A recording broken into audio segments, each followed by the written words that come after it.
So we want to talk about Ajax because I'm sure you've seen they've already qualified from a group containing Bayern Munich, Benfica and AEK Athens. They're in action this evening. They could well top the group, and they're in this competition this year after finishing runner-up in the Europa League recently last season. It's the first time in 4 years they've been back in the Champions League group stages, and it's the first time in 13 years they have reached the knockout stages. So whisper it quietly, there is hope that Ajax have their house in order once more. For more, we're joined by Simon Kuper, a very well-known author and journalist with the Financial Times. Since 1994, Simon, I believe. Where does 24 years go?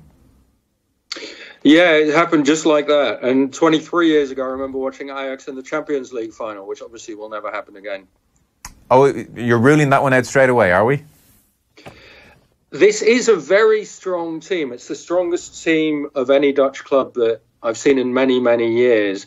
And I think Ajax are going to stay strong for years to come because finally they're spending the immense amount of money they have. And they have two wonderful young talents who, soon I think all football fans will know. Frenkie de Jong in midfield, Matthijs de Ligt in defence. I still can't see them winning the Champions League, no, but it has been really nice to watch this autumn. I saw Edwin van der Sar preaching the old Ajax ideals. He was saying we want to bring in our own players through again. This is what people like about Ajax. It's what they liked in the 70s and the 90s, the way the football was played with Cruyff and then with Van Gaal and Davids and Seedorf and Kluivert and Overmars and the De Boers. We hope to create that again. It's what people want, and undoubtedly it is.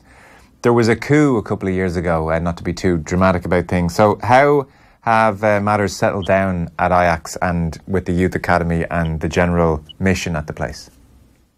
I mean, I have very little patience with Van der Sar and Mark Overmars, who are running the club more or less together since they ousted their fellow coup plotter Dennis Bergkamp and since the father of the coup, Johan Cruijff, died. So it's now Van der Sar and Overmars. And, I mean, they keep talking about reviving the 70s and 90s, which, of course, ignores the fact that football's completely changed. When Ajax won the Champions League in 95, it was several months before the Bosman ruling. Since when, of course, it's been very hard to keep players in small leagues because the big clubs can buy anyone of any nationality very easily.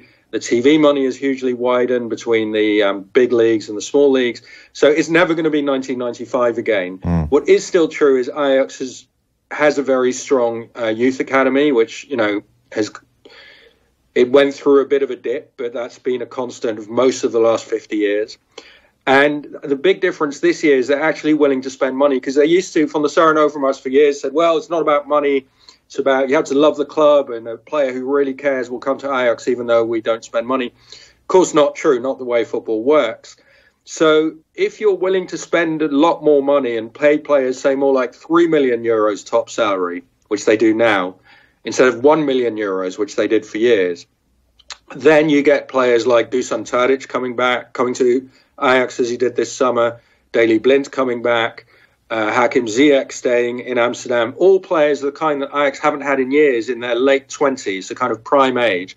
And then you couple that with the youth academy boys like De Ligt, Van der Beek, De Jong, then you start to get a really strong team. And of course, it's more attractive for both lots to play for Ajax if you say, well, it's a really strong team, we're going to play a lot of Champions League matches, and we're paying you €3 million at the top level, the top couple of players.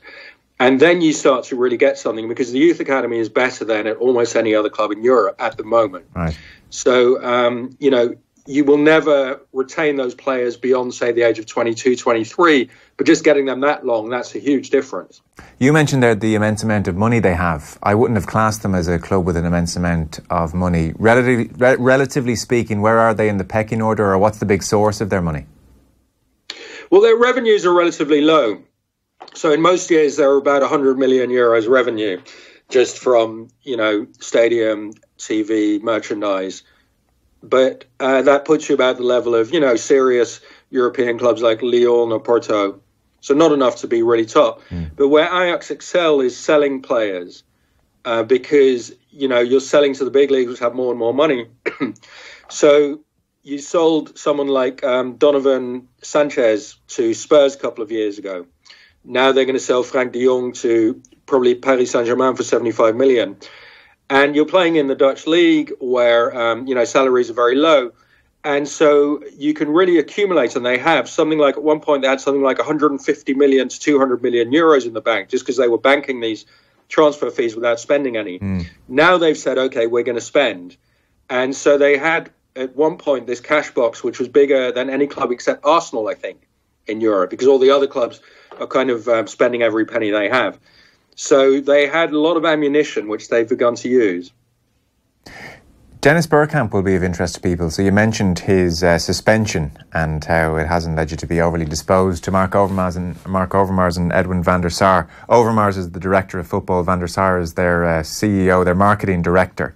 So I saw the PR release at the time of Bergkamp's suspension, which was last December, was with Dennis there has also been a difference of opinion about the technical policy to be implemented. Is it actually that straightforward? It's a difference of opinion over the technical policy, or is there something more juicy? Well, they've been quarrelling for years about, should we have a first 11 that's really a youth team of just homegrown products, or should we spend money on players from outside who bring in the experience that we don't have?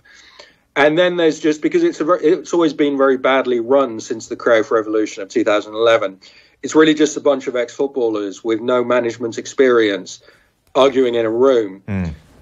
You do tend to get a lot of conflict. So Wim Jonk, who was another great footballer, left a couple of years ago. He was seen as the heir of Cruyff's thinking. And Cruyff's thinking is very much, it is always 1970. Nothing has changed since then. Let's go back to the glorious past. So you have this lack of realism combined with a lack of management. I mean, it has got better the last couple of years. They've actually been willing to introduce one or two people in senior positions who were not famous Ajax footballers. And so they've kind of professionalized a little bit but from a low base. Van der Sar, really, he quit playing football and then was told, well, you were a great goalkeeper, therefore you can pretty much run Ajax. You just need to kind of, put on a suit and walk around the office a bit and you'll be fine. And it doesn't really work like that. Modern football clubs are quite big, complex entities. And Bergkamp's difference of opinion, was he advocating they spend money, they come more into the modern era, or was he, what was the issue? Where was he differing with Overmars and Van der Sar, say? I think it was partly personalities. Okay.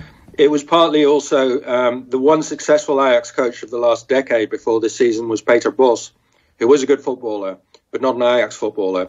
He was not a friend. He was not kind of the old Ajax footballers who'd been mates forever.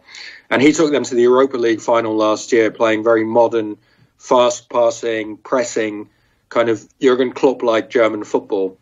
And Bergkamp didn't like him, so that was part of the falling out. I think also Bergkamp is identified with the youth academy, but I think more it was just everybody started to get on each other's nerves after years and years of not doing anything before 2017.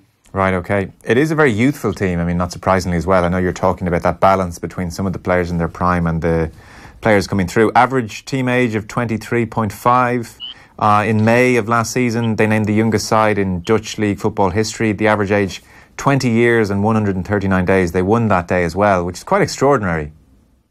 Yeah, I mean, in the Dutch league, you can win sort of with 14-year-olds. It's a very weak league. Okay, fair enough. But internationally, I mean, this year they are a bit older. And it really is about that balance. So Matthijs de Ligt is the captain. He's 19. He's like a young Jaap Stam. He's muscle man. He's very fast, and he's also a lovely footballer from centre back. And so you have De Jong, who's 21, David Neres, 21, Donny van der Beek, 20, all wonderful players. But supplement that with Lasse Schöne at the back of midfield at 32, Tadic, Blind, Ziyech, late 20s, mid to late 20s. And you get a team that, in the past, when you watched Ajax in a European match, it was a bit as if you were watching the youth team play against a senior team of another club. And often they'd lose due to inexperience or physique. That doesn't happen anymore.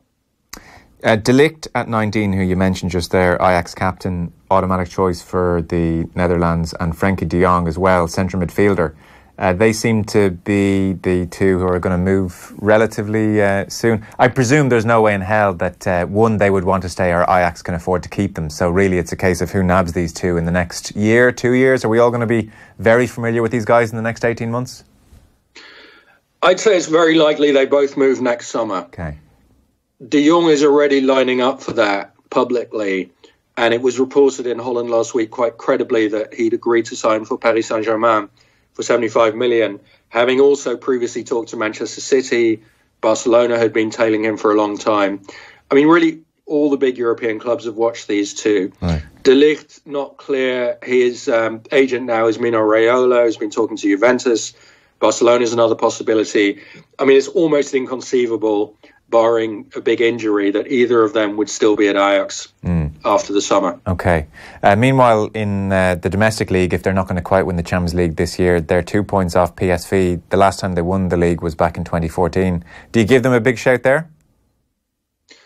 Yeah, it's very close. PSV is a very canny side. I mean, traditionally better run than Ajax or Feyenoord, a much calmer place. And they let players come slowly without much hype, kind of slowly get established in the first team, a couple of years coming in off the bench. So there's a couple of big talents there. Stefan Bergwijn, a winger, Pablo Rosario, who's a Dutch Dominican. And, I mean, all in all, you may have noticed Holland qualified for the Final Four of the Nations League next summer, where they'll be playing England. They won a group with Germany and France and played some brilliant football against both countries, especially against France. So the PSV and Ajax younger generation together look pretty impressive. I mean, these are the only two clubs in the Dutch league at the moment. Everybody else is miles off them. Okay, interesting. Before I let you go, obviously you're based in Paris. I think people are fairly familiar with that at this stage. PSG are of interest to everybody, and we see their various strategies, marketing and otherwise, and celebrities all around the world seem to be turning up in PSG jerseys, and lots of famous people turning up at the grounds. They're certainly trying to make it a very glamorous affair. What are you making of PSG and how they're going about their business? Do you go and watch them often? Yeah, I watch them a fair bit. I mean, my kids are mad keen fans, so we have the TV on for a lot of their games. But I went to the Liverpool game, among other things, recently. I mean, Paris is a good place to build a glamour brand because you have a lot of celebrities living here, coming through here. So even, before they were good, you had these salons at the club, these kind of VIP lounges where you had the most amazing caviar and foie gras, beautiful people dressed in evening wear. And is that where you tended to watch the matches, or? Of course, that's me. That's my set. Those are my people, and I would always be invited. And I remember one of the few times I was there, I actually saw the recent ex-president then, Nicolas Sarkozy, who was hanging out there, who's a PSG fan. So those are the kind of people you get at PSG games. That's just a function of being in Paris. I mean, the club has had its own scandals this year. The football leagues showed that they're probably in contravention of financial fair play. They've been talking to Gianni Infantino of FIFA to get around it. They had racial quotas in their scouting, which is amazing, which the French state is now looking to prosecute them for. So they have contracts where players are paid to applaud the fans at the end of matches. So, there's a lot of very dodgy stuff that has been coming up. But on the field, they have 3 or 4 of the best players in the world. And it's glorious to watch the front line. Of course, they spend all their money on the forward, so the rest of the team is not quite as impressive. Yeah. Is that racial quotas prosecution likely to happen? The French state is very strict on that. You're not allowed to do any kind of measurement of anyone's ethnicity at all. That's been banned because of what happened under the Vichy regime in World War II. And according to football leagues, PSG was in contravention of that. So if they're found guilty, that would be pretty serious. Not the first racial quota scandal in French football. The French Federation also a few years ago was trying to stop having lots of black teenagers in the National Academy. So this is an issue bubbling under in French football. Okay, I presume the Parisian dominance of Ligue 1 is demoralising for everybody in French football. It is a little bit, but PSG have become the club that other fans love to hate. I mean, it's sort of deflated the old PSG-Marseille rivalry because what used to be the French Classico, the question now is only will PSG win 5-0 or just 2-0. But, all around the country, they draw full houses. People are excited that there's finally a French team that's challenging in Europe, which, hadn't been the case for many years. So it cuts both ways. I think it does add a frisson and excitement to French football that hadn't been there previously. Simon, thank you so much for your time. Always a pleasure to have you on. Thank you very much. Cheers.